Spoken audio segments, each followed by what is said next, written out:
Okay, did the recording start? Mm-hmm. Hello, everyone. Thank you for joining us. My name is Jose Luis Irizarry. I'm an assistant professor at North Carolina Central University.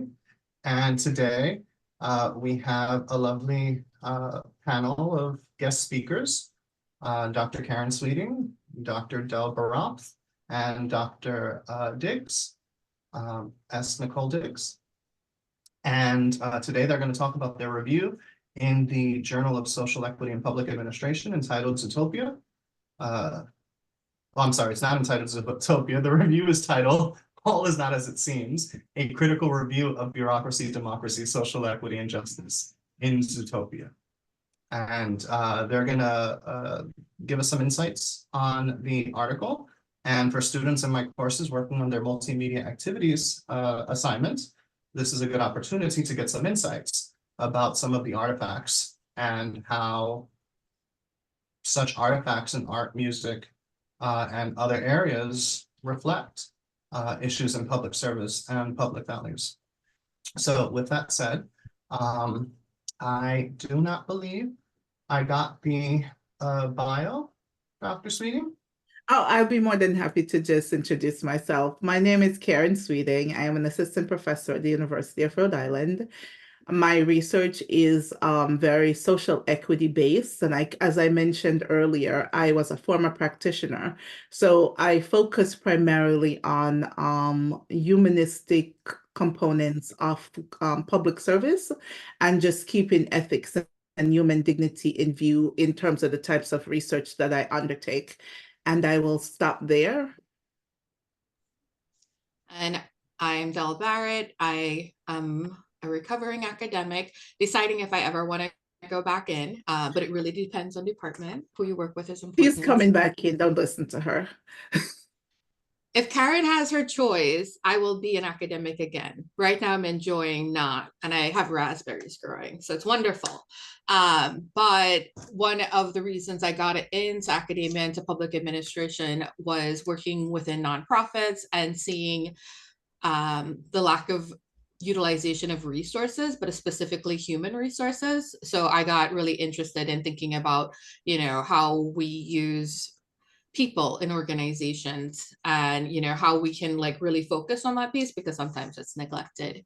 And I love finding, public admin in film. I will warn you that once you start to see it, it just shows up all the time and it becomes annoying.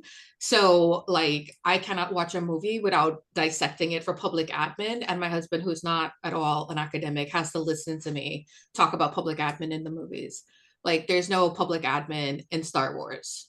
Unless somebody else can counter that and show me the public admin in Star Wars, I'd love it. But I feel like I'm rambling. But yeah, anyway, so I just like to find PA in film and other sources.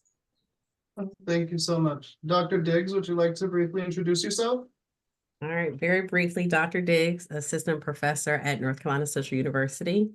My research explores how administrative actions perpetuate inequities in communities, specifically looking at policies, housing policies, health policies. And during COVID, this is where me and Dell kind of connected. I started growing interested in seeing how public administration appears in film, and would assign that in my classes. So if you take any of my courses in urban issues and planning, you will watch tons of films and do movie reviews.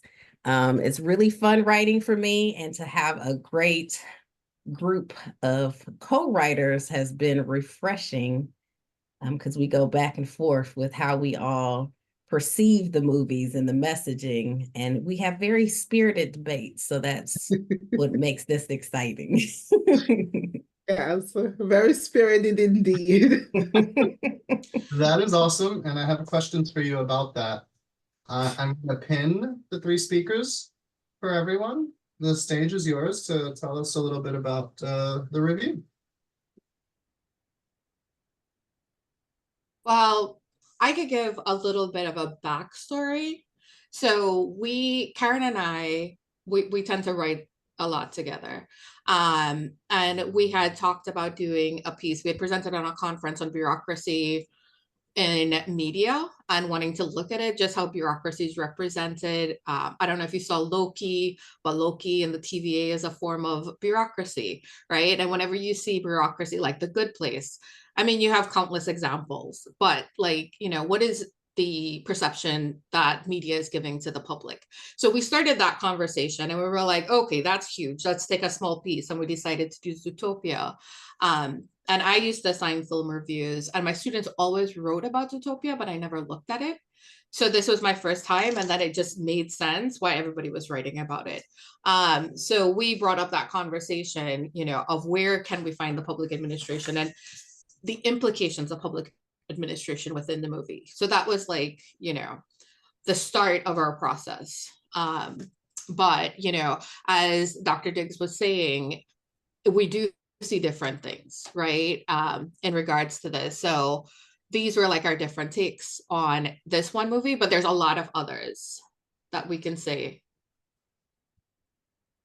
And we had to temper those discussions and created paper 1A, 1B, 1C, 1D, because we had so many insights that we were drawing, and we had to narrow the scope of what we were putting in this review, that it's like, okay, this is not for this review. This is for once, as Dr.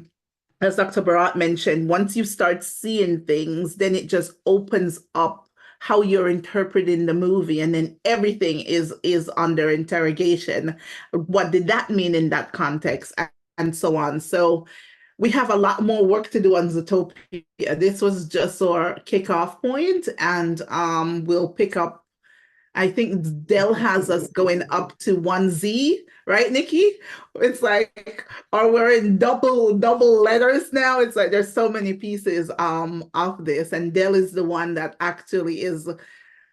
She is the movie critic, you know, in the middle of the night. Karen, here's this movie. You need to go watch this. Let's talk about it. And it's, yeah. Yeah, it's my husband. He doesn't have to hear it. And have y'all seen Zootopia? Okay, good. Yeah, okay, good. Because we didn't want to just go off on the tangents if nobody's ever seen it.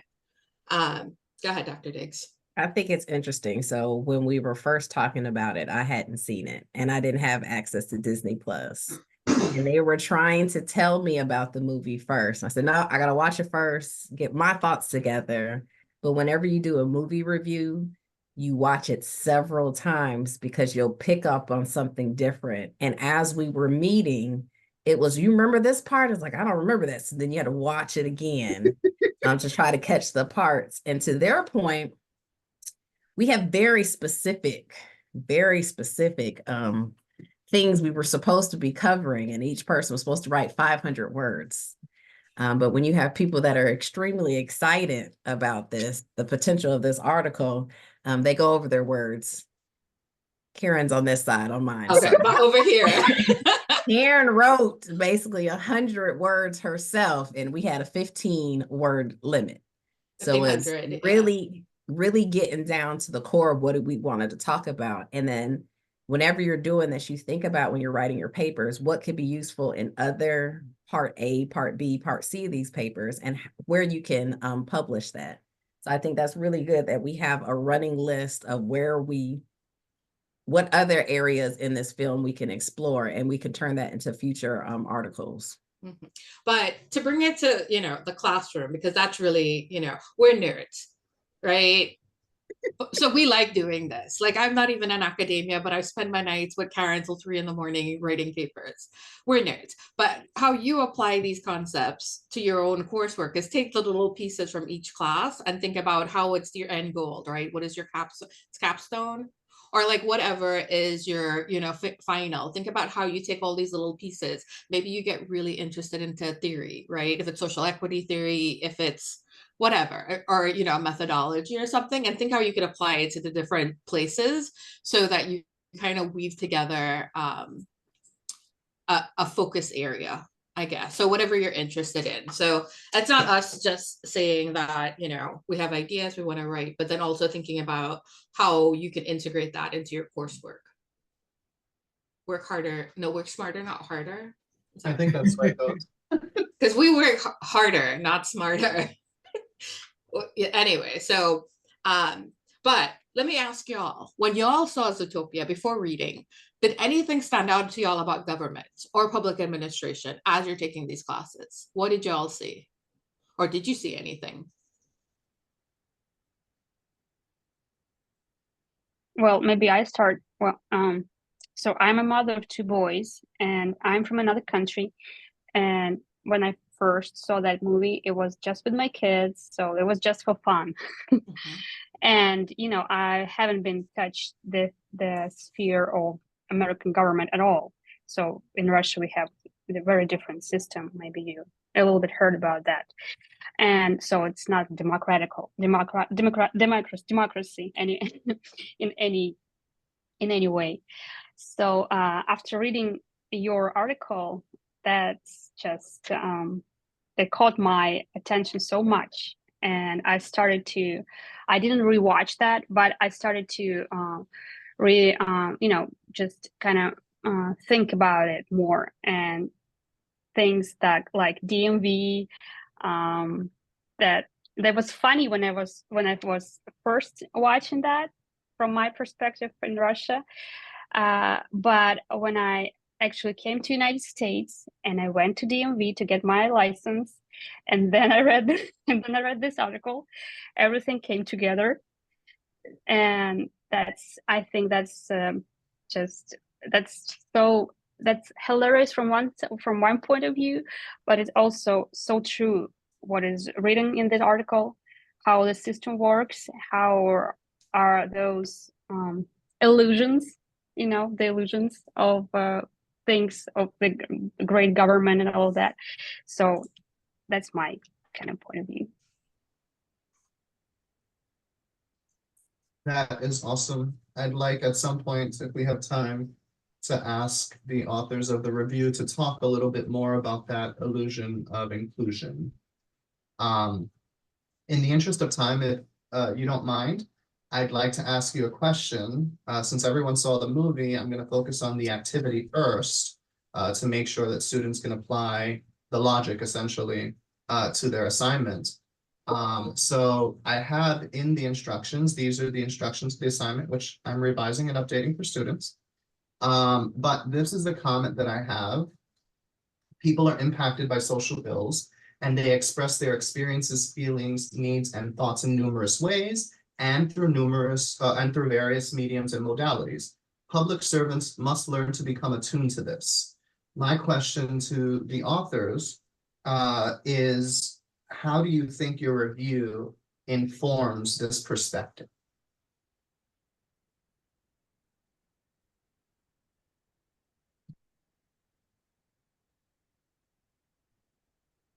Karen, you want to take a stab at that one? I'm just I guess I could start by saying, and feel free to jump in here, that a lot of people get their information and their insights and they form their perspectives about government, not necessarily or not always based on direct experiences, but based on what is communicated through media, right? Whatever media source that may be. And sometimes in conversations, you're talking about critical issues, and it's like, well, didn't you see this in NCIS? Didn't you see this in this? And they're drawing connections to these films, and it's like, well, that's where your insight is coming from. So it's a little bit flawed, and you got to remember that it's a movie, right? It's not reality. And when we think about even what's going on now in terms of the narrative shift, a lot of things are tapping into certain emotions, right? And it's triggering certain thoughts, and there are certain issues. And when we talk about democracy, bureaucracy, and social equity, there are a lot of emotions that come into this conversation, right? One of them is fear. One of them is trauma. One of them is anger. One of the, and it's like we can list all of these different emotions, but sometimes when we're consuming this and we're not using a social equity lens, we're just taking the message as presented to us, and we're not looking behind the message in terms of what is this really telling me. I don't know if I am totally off base here in terms of how I'm responding to this question, but I remember when I first started, and as Dell mentioned earlier, once you start seeing it, I stopped watching TV because my mind was always analyzing the film and not enjoying the film, right? It was more like, I don't have the bandwidth to process this at the moment. And I started to watch cartoons, right? And then I started to see it in cartoons also. So it was just like, there is a certain type of messaging, and as I mentioned earlier, people, this is how people are getting their information. So if you're not aware, then you're just taking the information as it's presented to you, and you're using that to frame your perspective of government. You're using that to frame how you view the world in terms of how it's portrayed in film. And I think I will hand it over to Dell or Dr. Diggs, to Dr. Bharath or Dr. Diggs You can call me Del. to expand on that, because I can just ramble on. Yeah. So one of the things is that academics write in a bubble. We write for each other, right? Like the normal person on the street is not going to find this article and read it and be like, thank you for this insights on bureaucracy. So when I know one of the things that we try to do is be more accessible and thinking about like a broader audience and bringing these concepts to life. Because if we were just to take this from the bureaucracy itself, it might not be as appealing, I guess, to a broader audience, right? So we're all, maybe not all, but I spent a lot of time watching Netflix in life, right? And then it was like, oh, but then there's these concepts and now we can write about it. But then also, how do other people see this? This is catered to children, right? Are we saying that it's great that, this bunny broke the rules and came out on top? Because that goes against bureaucracy, right? We don't want that in bureaucracy. We want people who are going to listen and follow and provide those equal services, because that's what bureaucracy is set up to do, right? Yana, in Russia, very much that bureaucratic, efficiency. When we think about bureaucratic efficiency, we can think about, World War II and the Nazis, because that was a very effective bureaucratic machine in processing, everybody that they murdered. So there's real consequences with this idea of bureaucracy being this very impartial, neutral idea. But then what is the alternative? That we have these rogue bunnies who are just, going through the system and navigating as they will to get their outcome. But is that the outcome that we desire? So, it's that fine line, I think, of what is your role as a bureaucrat? Do you follow your bureaucratic rules that are set there for a reason? And we can have the critiques that, it's too much bureaucracy, it's too much red tape, everything that we hear, the impersonal, all the negatives to do with bureaucracy. But when we think about that bureaucrat itself, that have hopes, that have dreams, that have these experiences, right? The fear and the trauma and everything that put them in that point of, I've been mistreated, I want to make sure nobody else is mistreated, or whatever. How do you reconcile that role, which all of you, getting MPs are probably going to put yourselves into, right? To work for public service and to work for that public good. How do you do it within the constraints of the bureaucracy? What is appropriate and what is not? Because while some people might say that, Judy is a hero, we don't think so. We have long discussions about Judy, and Judy Hopps is the bunny, and like her role, and that's for another paper. But really like putting these very complex scenarios into something as simple as you're just able to like see these concepts in better, in a way that is just more accessible. I'm rambling. Sorry, guys, ladies. So to tap to that, and Nikki, go ahead. I saw you unmuted. Go ahead. Sorry. I thought it was naturally me, but if you want to go ahead and go. No, go. Now go. Okay, so I just had 3 points. One is building upon Dell's point about your external views and the internal experiences. So like you all in your classes are learning how to be great public administrators based on theory. in some practice. But then how does that translate when you actually enter into these bureaucratic structures and you have these ideals of this is theoretically how it's supposed to work. But because we're dealing with people, we're dealing with these structures, that doesn't often translate. So I think it's important to look at these films in that way because Disney has these subtle messaging. And even though you look at little kids and they're watching and they just think, oh, it's a bunny being a police officer in Zootopia and they're saving the world and doing all these things. But looking at it through the lens of a public administrator, you see all the nuances and false realities that they're telling. And these are subliminal messages that are being told to children. So Yana, to your point about the DMV, I'm excited to drive, but then I got to go through hell in order to get a license to be able to drive. So it's one of those things that you might not catch it when you're 8 or 9 watching this, but then those experiences will play into whether you want to be part of the public sector. And now that there are people who aren't interested in joining local government or government in any form or fashion, you think about how this subliminal message might be the culprit on the lack of interest to serve the public. And to Karen's point earlier, when she talked about experiences inform your perception, but your perception also informs your experiences. So even the idea that for Judy, she was a superstar in, what was it, the police academy, in order to get shut down, when she actually joined the bureaucratic system that wasn't welcoming of bunnies. So it's that juxtaposition that's happening with you're thinking you're great and someone's not hearing you and you're going above and beyond, which is what Dell was talking about, future projects on how she's looked at as being the hero, but really she's the issue of thinking, I can come in and change this now instead of really learning the system and then making subtle changes, which we're taught to do. She comes in and says, no, you're supposed to be excited about me because that's always been taught. And you can see that generationally happening. Like you're supposed to reward me. I come to class, so I should get an A, right? Not so much that I need to do something with the material that's been given to me, but because I showed up, I should get an A.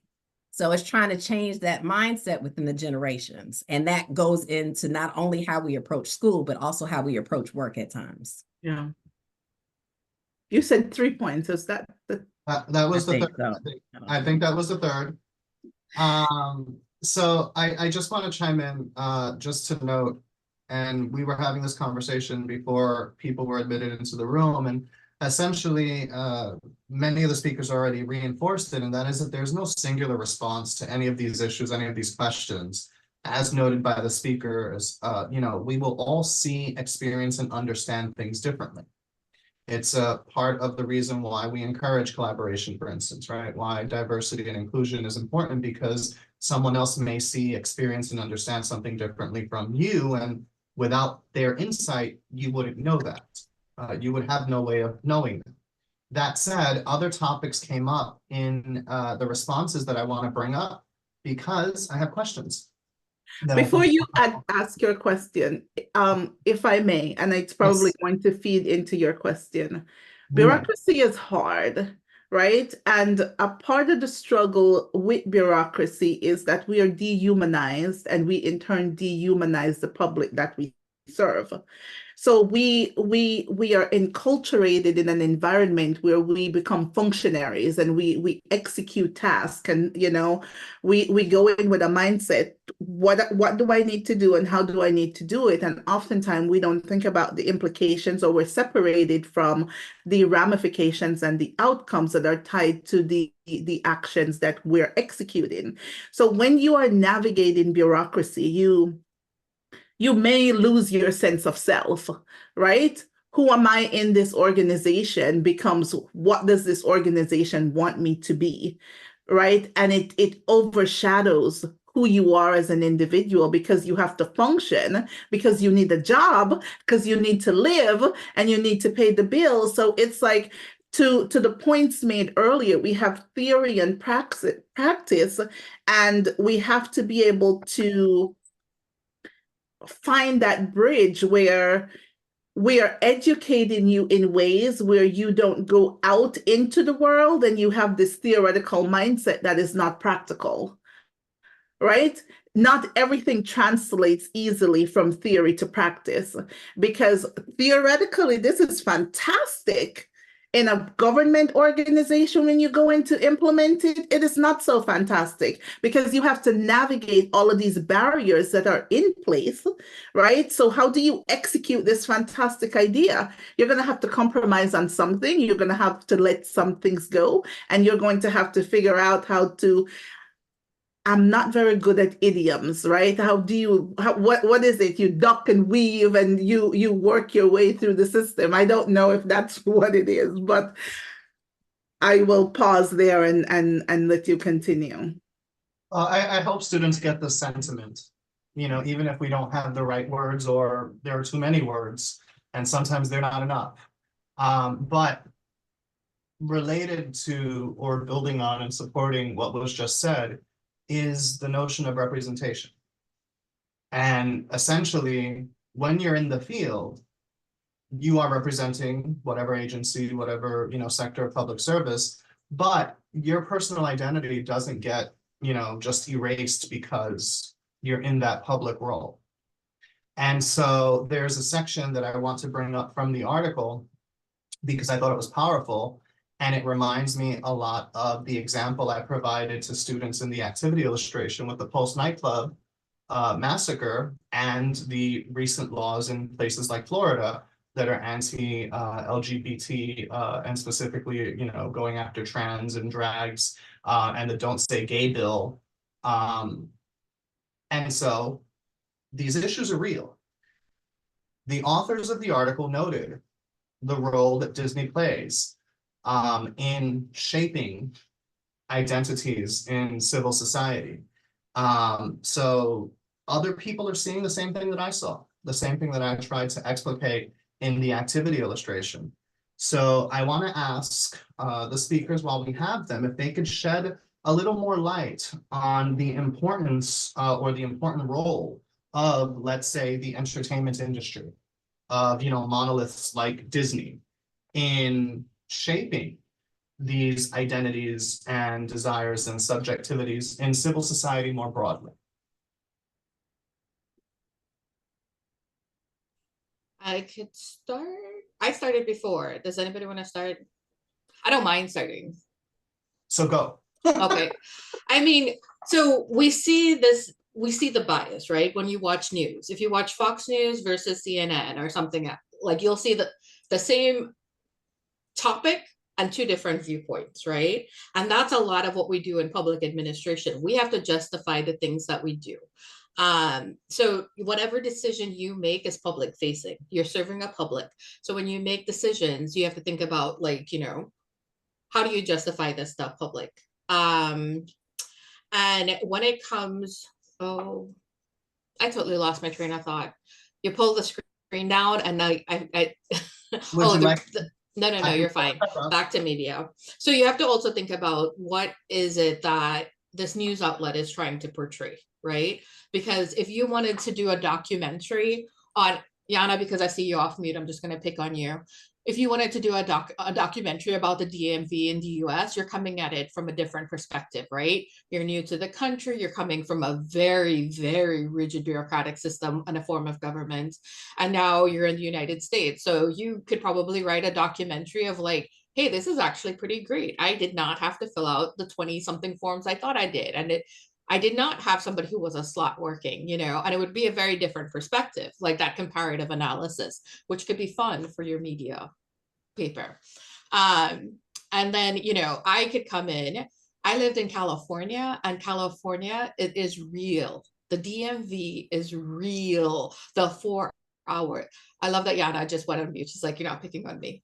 But, it is. But I live in Georgia now. Like, it's 15 minutes. There's no, the entire stereotype is just that. So anyway, so media has a role to play in the story that it tells, but it's also who is supporting it, right? Who's trying to produce it? What are their viewpoints? Like if you see Mel Gibson movies currently, he's very religious. So you see a lot more religion play into it, right?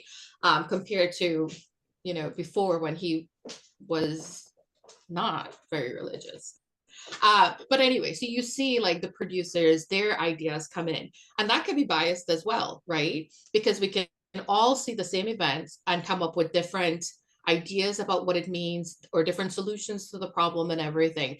But, it's that justification piece and thinking about how we really think about what we're doing. And with media, they kind of almost have a safety blanket, and that their media, they're there for entertainment, so they can put forth, this movie that's a cute movie and it's supposed to be about female empowerment, and look at this bunny getting things done despite, all the barriers she had to face. And it could be very motivating, but at the same time, if you look at the critiques, it's just like government, right? Like government and this ideal version where it's there for the public good, it's there to protect people, it's it's there to make sure that society is functioning in a way, but then if we take it at face value, and I know somebody said this earlier, then it could be a very biased view or a very limited view. And thank you. Oh, while there's just room for criticism. And I'm a big fan of criticism because that's the only way we're going to improve. If everything is fine, then we don't have to do anything. But how can we always think to make systems better? And, thinking about what the outcome is for and who it's for. And I will make this one last statement. I think a lot of time when we think public administration, we think about the administration and the how-to, but we also have to think about that public piece and that public we serve, and how do we make these systems equitable, right? That anybody coming in would be able to utilize these services for the outcomes that they're designed for. Okay, so in the interest of time, I'd just like to make a comment and then jump to another quick question that builds on this.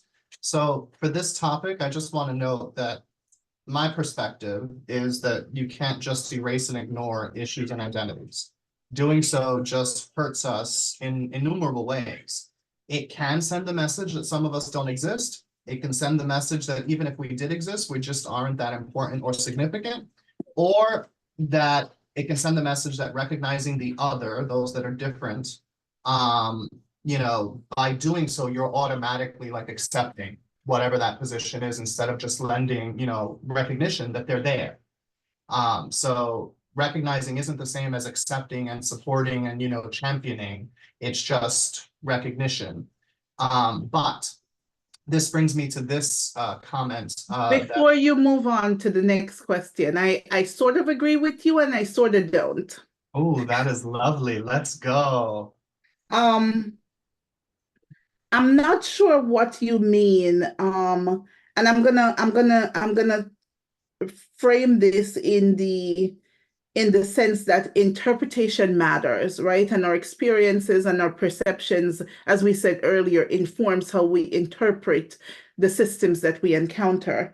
So this idea of illusion, and you just mentioned a moment ago, you see race and you ignore issues and other identities. I don't know if I didn't mention race. I didn't mention race. I said Okay. that you just can't erase.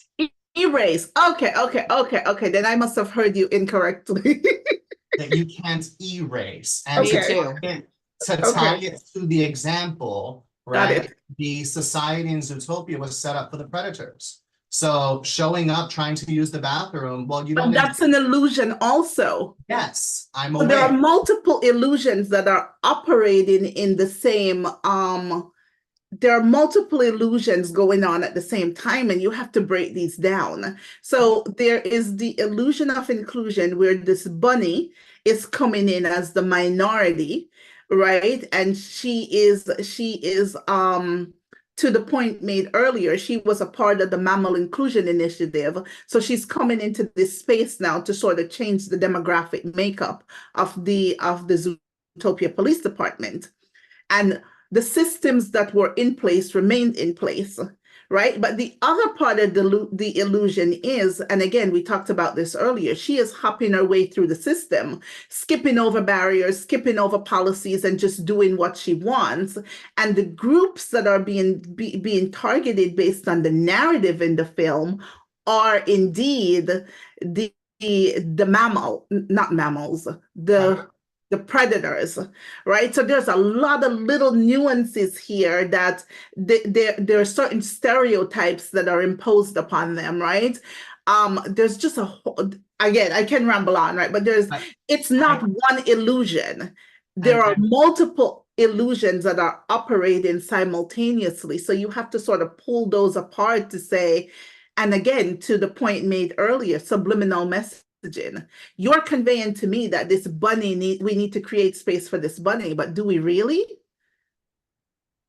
This is where I go with, we have to address the issue. We can't erase it. We can't pretend it doesn't exist. We can't ignore it. Whether it's issues, identities, whatever it is in the public sector, we serve everyone. So by not... We're supposed to serve everyone. We don't. Thank you very much for the clarification. We are supposed to serve everyone. So by not mentioning, by not being accessible, we are excluding members of the society we are supposed to serve. And that brings me to a point made in the article that I can't say I necessarily agree with the question I'm going to ask. I think I'm going to differ in my answer with the authors. But the authors wrote that their analysis conveys how bureaucratic systems can camouflage oppression, reinforce negative stereotypes and prejudices, and promote discrimination and segregation while seemingly working toward equity. And for the most part, I agree, and I hope you make up your own assessments and are solid in what position you take. My question is for the speakers. Do you have any recommendations for better aligning bureaucracy and democracy, if it is at all possible to do so? So they say those who can't do teach. That's probably why we're here. Because I don't know if there is an answer, right? Like Karen and I are working on a paper about bureaucracy and the people within it. And bureaucracy is built as a machine, and it's expected that the people who work with it follow prescribed roles and routines and processes and policies, right? So it's very mechanistic.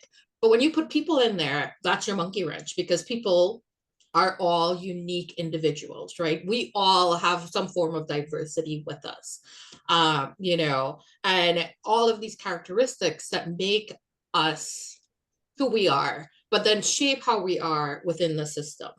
So it doesn't look the same, right? It also goes into culture. Like, you know, Karen and I are from the Caribbean. Our form of government, you know, is very much British colonial. When you think about, you know, some of the rules. Like I was looking at both of our countries, you cannot wear camouflage. Like camo, it is illegal.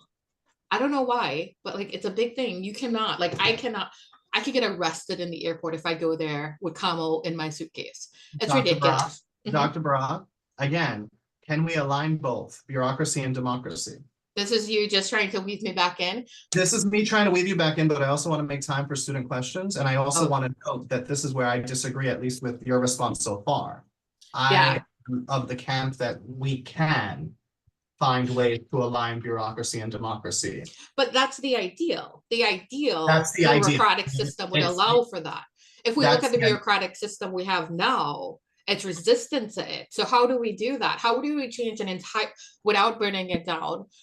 Or maybe that's what it needs, but like that is the question, right? For the people who are coming up. That is why I asked it of you. Oh, I don't know. Because I don't have the answer. I'm stuck on the ideal with some minute, you know, nuanced kind of steps that we can take toward, even though it doesn't necessarily get us there. I think we're there, though. I think we are taking steps towards it, right? I don't know that we will actually. I don't know how far it will take us, but that is part of why we do what we do. Those are steps towards recognizing that we need change. And there is an extensive body of literature out there in terms of how do we move forward. And it's not a prescription. There's no way we can say this is what you need to do from A to B to C, because it will vary based on the challenges that you encounter. So there is no answer to your question, right? There are a lot of answers to the questions. And I saw Dr. Diggs come off mute, so I will pause and let her add her 2 cents here. It's really to that point as well. Like we're making our strides, and in case in point, looking at this push for advancing social equity through a DEI lens, which is the play with this movie. They're saying, all right, we have this mammal diversity thing. We want to be more inclusive. And they don't realize the pitfall that they have because structurally, and yes, they play on the bunny falling in the toilet, but structurally, these are things that are in place that are making it exclusive. But it takes these small incremental changes in order to see where the issues are. And unfortunately, some of us that are in the marginalized groups have to experience it first and feel comfortable with speaking up and acting out on it because you don't know what you don't know. If this is how you've always done it before, it takes somebody to be brave enough to say, this desk is too big. The toilet is too big. I can't see my commanding officer in the form of this, but it takes someone to say, this policy isn't really equitable. I'm a woman. I need these kinds of things in the policy. I need maternal or paternal leave. I need these things because you're working against a system that has never really been inclusive of those needs. And until somebody comes in and points that out, that's the only way we can make change. So hopefully we're all equity scholars that we're hoping to plant those seeds in the four of you that are here so that we can start making those advancements. And maybe when you all decide to get your PhDs, you can plant the seed and maybe we can advance a lot further in the next couple generations. I think I love that response. What I take from it at the moment is that the courage is in asking the question and saying, I need a bigger chair or I need a smaller chair. Asking the question and being brave enough. That's the courage. To really ask what you need. And a lot of us, we sit here and just operate minutely within these organizations until we feel that when we're in the right position to say, all right, I'm going to step up and say this. But for a lot of us, you don't have your allies in the room, or you have to find an ally that doesn't really look like you or have the same experiences as you that will help speak up and magnify your voice. So I have, sorry, I have 2 points. One, so to take away from people and get back into like the organized, the bureaucracy and everything, I think one of the main reasons that there's that disconnect is organizational goals, right? What is the role of government? And that looks like different things for different people, right? Like when we think about it, during COVID with the mask mandate, some places were like, nope, you cannot infringe on my individual rights. Other people were like, we have to protect the city. So when you're looking at that from from government, right? What is your goal? How are you deciding between which goal? Because then you have to get your people aligned to it. People who are not aligned to that goal are going to feel discontent, and you're never going to have everybody be aligned, right? So again, thinking about how you get that buy-in, but then also work towards the same goal. It goes to mission for those of you in nonprofit. All of those things play a role. The second thing, have y'all seen Hidden Figures? No? Okay, if you get a chance, it's great, especially if you're thinking about a film review. But in it talks about 3 Black mathematicians who were brought into NASA to help with the computing when they were doing the first spaceship. So this is before there were computers. Like there was one, they were creating to send a spaceship up. But there was a scene with Taraji, who I love, and it was Kevin Costner, and Taraji's character had to go to the bathroom, but because it's all white, she wasn't allowed to go to the bathroom inside the room. So she would have to go 15 minutes away, run wherever to use the bathroom to come back. So it'd be like over 30 minutes. And they're like, where are you going? And she's like, I have to go to the bathroom. And it was this huge scene.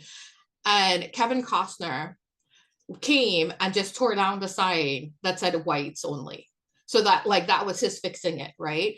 So I say this as in a comparison with Judy. Judy was in the system. She was new. And for her, she was like just going to avoid all the other bureaucratic, structures in her place to get what she wants done. When you look at the character within Hidden Figures, she noted the problem and then got somebody to fix them. So finding the allies, as Nikki was saying, as Dr. Diggs was saying. So yeah, those were my 2 points.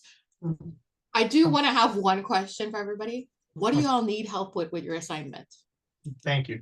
I was Sorry. gonna ask them. So I'm gonna take the pins off now Mm-hmm. and we can see everyone.